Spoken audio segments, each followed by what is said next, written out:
So we have broadcasting, Self-broadcasting. and then what's the other one? Did we touch on that?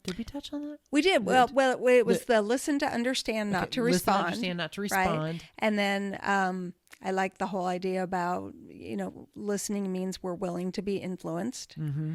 And if we're not willing to be influenced, quite frankly, we should just say, you know what, my mind's made up. I'm not going to change it. We can stop talking now.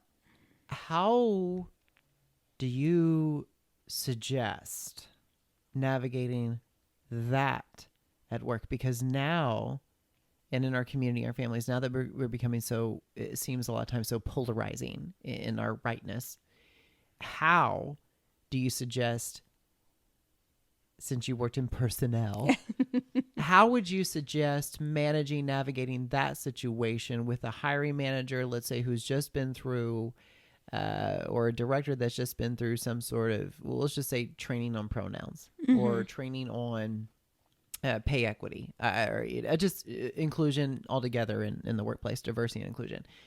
And they're not going to do it. The mind's made up. They're not listening. And they're a director. And this happens all the time, as you're well aware of. So how do you suggest with an organization, because you see the toxicity in it, because they're already drawn off from listening.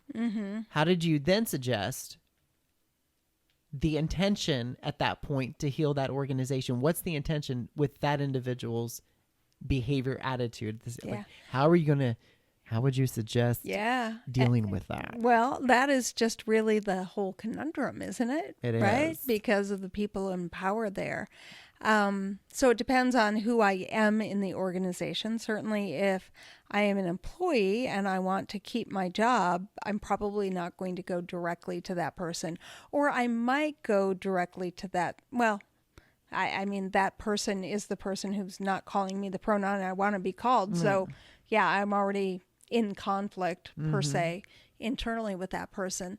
So probably in a situation like that, if I were the employee, I would go around maybe to HR, right, to see if I could get some assistance there.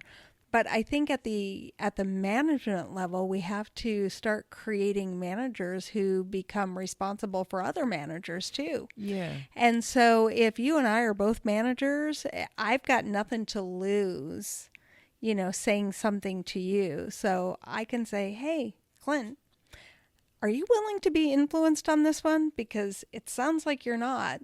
And that's not where our company is right now. Our company is here. But that's going to require me having not approval, but kind of a support from the person above me too, right? The leadership. So the kind of a peer review, but from leadership. It's got to be coming from the top down as well. Yeah. And I think that's really tough.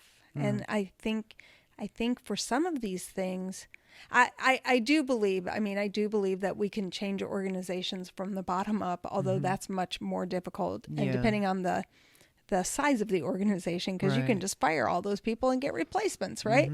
And oftentimes that's what management would choose to do anyways. But, cultural change really is a top-down effect. Yeah. It's walking the walk and talking the talk. And with that, I can't help but think and worry for so many organizations, again, why your work is so important. People coming back into work and they're going to find out so often their cultures were not as grounded and established as they thought. And there isn't going to be listening. There is going to be so many different opinions. And I worry with the shift that we see and the forecasts and the trends that I'm seeing in our workforce and our labor market is those foundations aren't built to handle these major shifts and these major pivots, because we don't train the simplicity of just the technique of listening. Everybody's going into this with survival mode, that we've just been doing nothing but survival.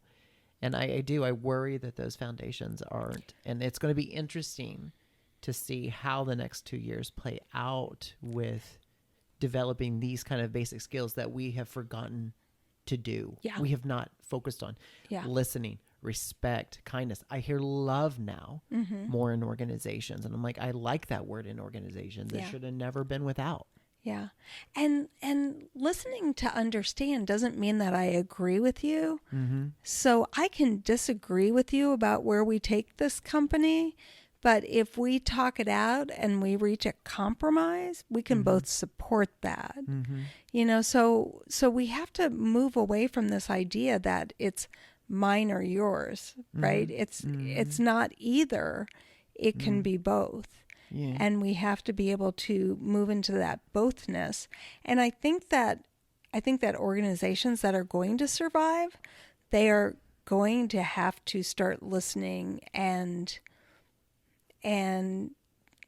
having lots of different perspectives at the Mm-hmm. table. That's where the diversity, Yeah. what we know from the research. But Clinton, this is a part that it just makes me laugh and kills me both.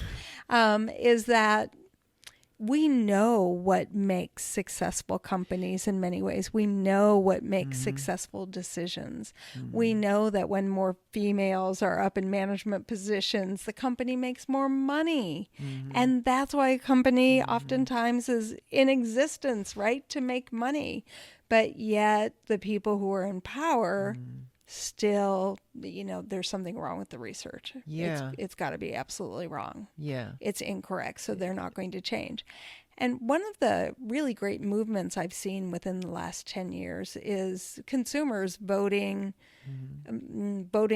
for companies with their dollars, right? Mm-hmm. Once we become more aware of a company's policies or things like that, we can choose to support them or we can choose to boycott them. Mm-hmm. And I think that that's been very helpful. Yeah.